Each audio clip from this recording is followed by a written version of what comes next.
Hi, in today's episode, we have Sudhir Kasliwal. Sudhir Kasliwal is an accomplished jeweler, photographer, and collector born in Jaipur. He belongs to the sixth generation of royal jewelers. Sudhir Kasliwal is the eldest of the three brothers, and he began working at the Gem Palace immediately after graduating from university. He holds the important position of administrator and CFO of the company. Sudhir is also an avid photographer. Sudhir's love for the art began as a hobby and soon transformed into a consuming passion. Rajasthan's spellbinding life, landscape, and heritage has been a deep and long-lasting inspiration for him. So these photographs have received international recognition and they appeared regularly in leading journals all over the world. But let's start with the love of jewelry making. As a person, I make contact with the jewelry first and then the eye contact.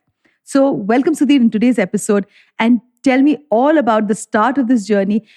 What is the first memory that you have of recollection as a child of jewelry and the art of making fine jewelry? See, as a child, I used to often come to my father's shop here, and there were some very beautiful old silver elephants, which had bells on both the sides. And I remember coming to the shop and just playing with those bells, tingling them. And that is the first memory that I have, because they were two fairly large size silver elephants, with hoda and Mohua and everything. And in fact, we still have those pieces in our collection. So that's the first memory of my coming to my father's shop. And then off and on, of course, like coming and seeing him work and attend to the customers. Nowadays, this fashion of learning jewelry designing and all has come up. In those days, there were no design schools or gem labs where you could go and get yourself trained. So this is perhaps in our blood. I have grown up seeing all the beautiful jewels and jewelry that was being manufactured in our jewelry house. And that's how I picked up jewelry and having a lot of love and interest for jewelry. So when you talk about institutes, yes, you're absolutely right. Today, there are a lot of institutes that teach you how to do silver jewelry, which I believe is an easier, way to learn. But fine jewelry definitely requires a whole lot of training, to do. But do you regret that you did not go into a jewelry making institute ever? Not at all. I think the experience of my father and grandfather and uncles was good enough to teach me jewelry manufacturing, designing, understanding good and bad jewelry, the aesthetic part of jewelry. And that you learn. I mean, there's no end to learning. As you keep on growing, you keep on learning and improving. So, Sudhir, I think it'll be fantastic for the listeners to know what you mean by good and bad jewelry. Good and bad jewelry. Now, if we talk, for instance, Jaipur is renowned and has been very famous for its Kundankari and Meenakari jewelry, which is very artistic. Absolutely. And they are still doing this Kundan Meena jewelry in Jaipur. But the difference between an aesthetically designed piece, aesthetically engraved, carved, and enameled piece than what we see today. And those who have not seen that good aesthetic appeal sort of jewelry, they wouldn't understand the difference between the good and the bad. When you compare them side by side and you analyze it, then you realize that what is good jewelry and what is bad jewelry. Just by making a piece of jewelry with big diamonds won't make it aesthetically beautiful, You can have big diamond jewelry also, but if it is a beautifully designed necklace or a ring or a brooch, whatever, so that's where you say good jewelry and bad jewelry. Even artificial jewelry is very, very beautiful. But as I said, the design part is very important. So you mean the finesse with which the work, the karigari has been done? Karigari is the craftsmanship. You mean the finesse of it when we talk about good jewelry? Absolutely. The finesse, you see, to make a good piece of jewelry, the karigar has to have patience. Nowadays, what I find is everybody wants to make a quick buck. If we, there's a book by T.H. Handley that was published in 1886 on the art of Jaipur enamel. And in that book, he has illustrated some beautiful pieces that were made then. And also, there is a chart which shows how many months or years it took for that particular piece to be completed. Now, this is the kind of patience the workers had. They were just there to create the best of the best. But that sort of spirit we don't find in the modern day karigars.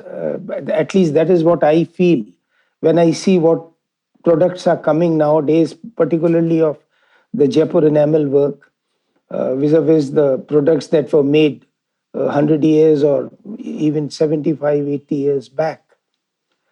So that's the difference as we were talking about good and bad jewelry or good or bad piece of art. So I completely agree that's with you my actually. Because my grandmother has left me some of her heirloom pieces, and in Bengal we have a lot of stone setting jewelry.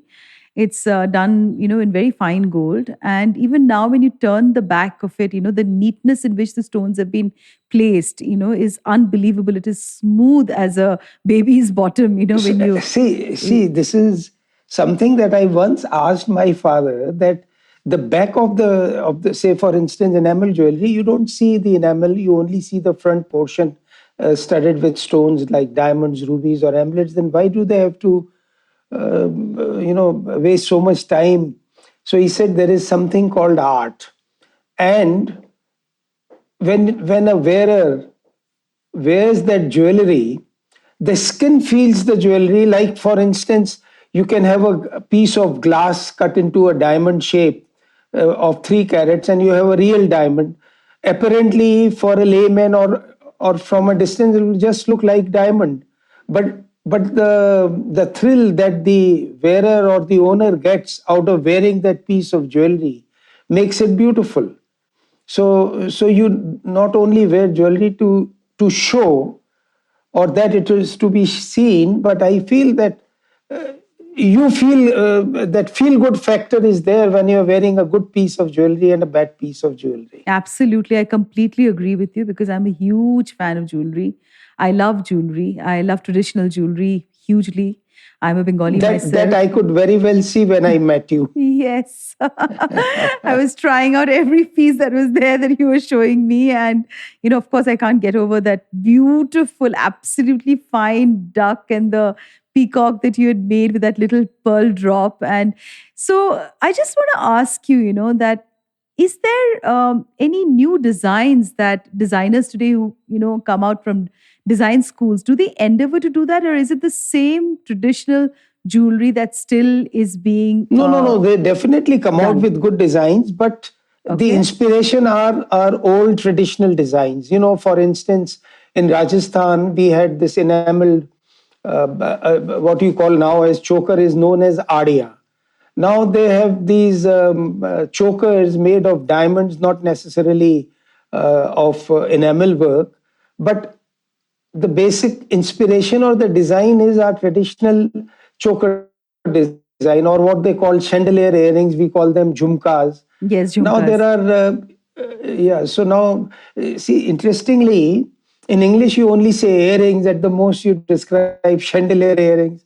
But when I say Bali, when I say Jhumka. jhumka, when I say Chand kernful, they are Bali. all earrings. Yes, Chand Chand Bali, Bali. they are all earrings. Absolutely. But we have specific names. I mean, if a customer comes and says Chand Bali, I don't have to show him a jhumka. I know what Chand Bali is, and what she or he knows what Chand Bali is. But if you just come and say earrings, in English, we only say earrings. Or at the most, like for Chand Bali, they call hoop earrings or something. Yes, they call it hoop So earrings. that's the beauty of our Indian jewelry, and we have names even for ornaments worn on the wrist. You can call it just bracelet. But here, when we say kangan, kada, In Bengal, we pochi, call it the all bala. these. So we have different names for the different designs or different Absolutely. styles. And these are what is inspiring the modern designers also. Ultimately, if you see what is being created today and you go back to 100, 200-year-old jewelry, there is a lot of similarity, but in a different style. But the basic inspiration is our traditional old jewelry. A lot of clothing designers also who are Yes. getting into jewelry now. I mean, Sabyasachi's got this huge name also all over the world for the kind of jewelry that he does. So, do you think designers who Yeah. are into clothing, do you think they are also kind of, taking away a certain part of the market that was that traditionally actually belongs to the expertise of people who've been in this business for very, very long? And do you think a brand name does No, no, but have an no, appeal, no. I with would say it is customers? good. The brand name promotes that jewelry, but a lot of his jewelry is being manufactured here in Jaipur only. Okay. I know that. So not necessarily only Jaipur. He must be getting things made elsewhere also. Okay. But that is giving employment to more karigars and promoting these fashion shows and like there's certain jewelry which goes well with sari will not go well with your jeans and toppers. Yes, but then there has been a shift now because a lot of people are wearing Indian jewelry with their jeans and their shirts, and I think it's a phenomenal combination. It looks fantastic on people who can carry that off. Talking about customers, just share some anecdote with our listeners. That would be really nice because some anecdote that you really remember when you started your career or now that you've been really, really long in this that would show an insight into jewelry buying in Well, India. I've been fortunate enough to meet many of who's who of the world during our course of business or sale of jewelry. If talking of interesting incident, I'll talk. Let me narrate. I met Lady Diana and Prince Charles when they were here in 1991 or 92. They had visited Jaipur, and I had the pleasure of showing our jewelry to them. Okay. And then, just when Lady Diana was leaving, I thought I must give her something beautiful from Jaipur, a very traditional pair of earrings I picked up to be presented to her. So, as a memento of her Jaipur visit. So, when I handed over the earring to her, I suddenly realized that it had, pierced tears sort of at the back. And if you lot of foreigners don't have their ears pierced and they have clip-on types. Yes. So I started looking at her ear. She was taller than me, they're taller than I am, and she looked at me and looked at the earrings, and very gracefully admiring the earrings, she commented, "You know what? I would have got my ears pierced for these earrings. They are so beautiful, even if I didn't have my ears pierced." So Oh, that is how something wonderful. that That's I one of the can never greatest. forget. Wow, that's such a compliment.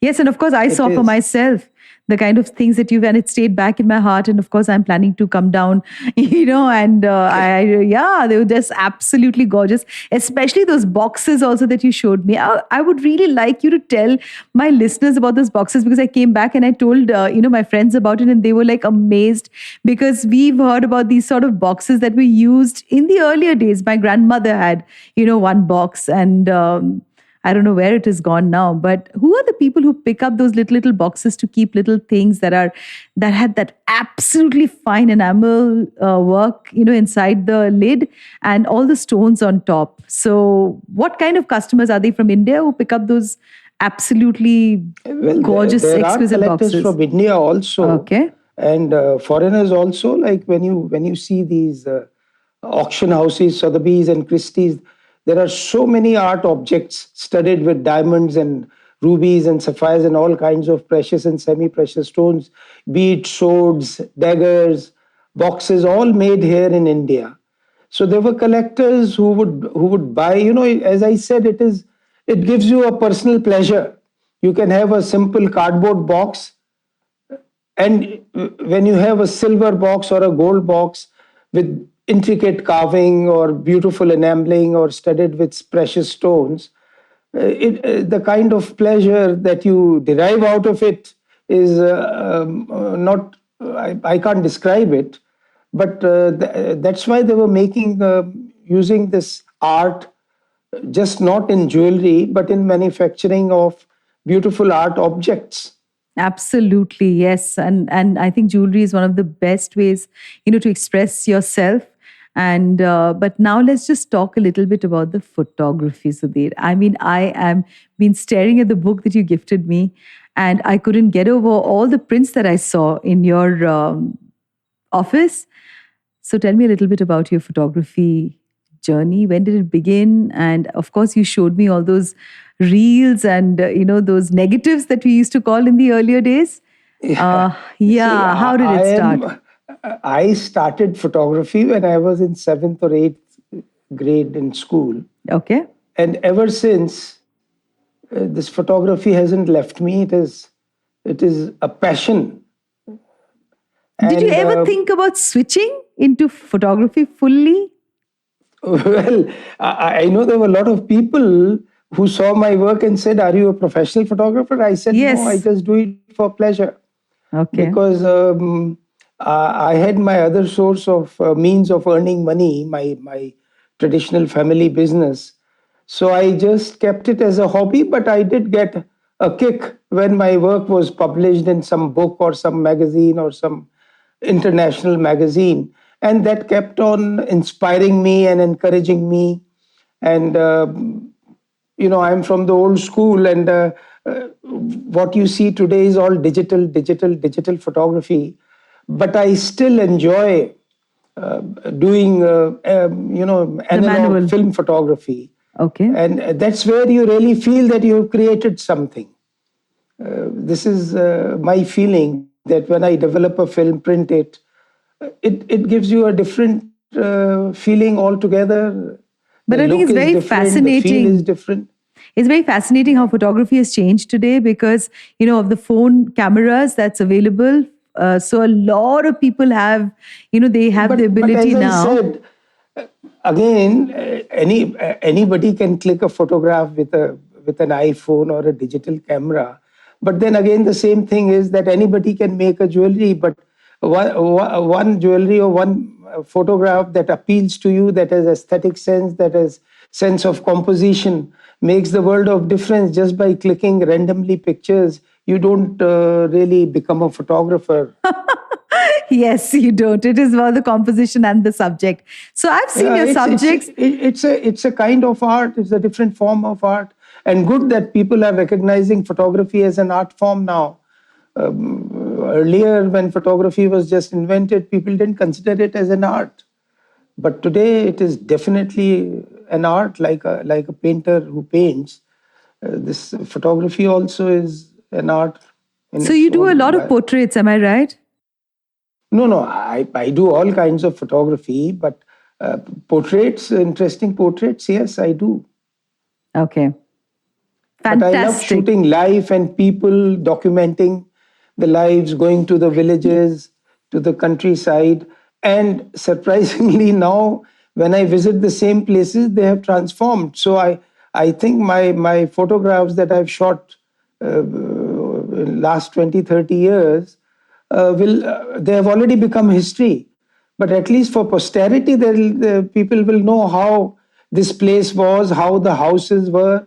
Now, when I go to those countryside villages, all you see is pakka houses, no mud houses. You see tractors instead of belgadi, aerial TV antenna aerials on their rooftops. Nothing existed 10, 15 years, 20 years back. So that has changed. So the new generation would only know by the photographs, the old photographs, what it was. I mean, that's part of history. That will be part of history. So tell me something. Mainly your photographs have been in Rajasthan, right? Through all your travel within Well, Rajasthan. because I'm born and brought up in Rajasthan, in Jaipur. I love Rajasthan, and it's the most colorful state, you see. Yes, it The is. kind of colorful clothes the women wear here, the traditional clothes, the traditional silver jewelry The ethnic jewelry is unbeatable. No other part in the country or in the world, I would say, is as colorful as Rajasthan. So, and since I belong to this place, I've been traveling a lot in Rajasthan. I keep clicking pictures of Rajasthan, and my heart is there in Rajasthan, will remain there. Your soul remains in Rajasthan. So tell me, before I end this episode, I need you to tell me, what is that one piece of jewelry on women that remains your favorite? No, you see, the hasli. In Yes. Rajasthan, they wear a hasli, which is a stiff sort of necklace. Yes. And in village, now you don't see that many, but it was a very traditional part, and in beautiful forms, beautiful shapes, the hasli was made. So that's something that adorned the neck of our Rajasthan damsels, and in their colorful red and bright red and yellow and green orni, and we call it orni and base, and not saris, but they wear that orni The and ghagra base. choli, right? Yeah. Ghagra choli, right. Yes, the ghagra choli. And I have also a number of haslis that I have picked up, the Rajasthani haslis, and I think they look fantastic when I wear them. Thank you so much for being on this podcast. And as we end, let's just say that keeping calm is secondary, but wearing jewelry is primary. Thank you, Sudhir, for being on today's podcast. Thank you so much.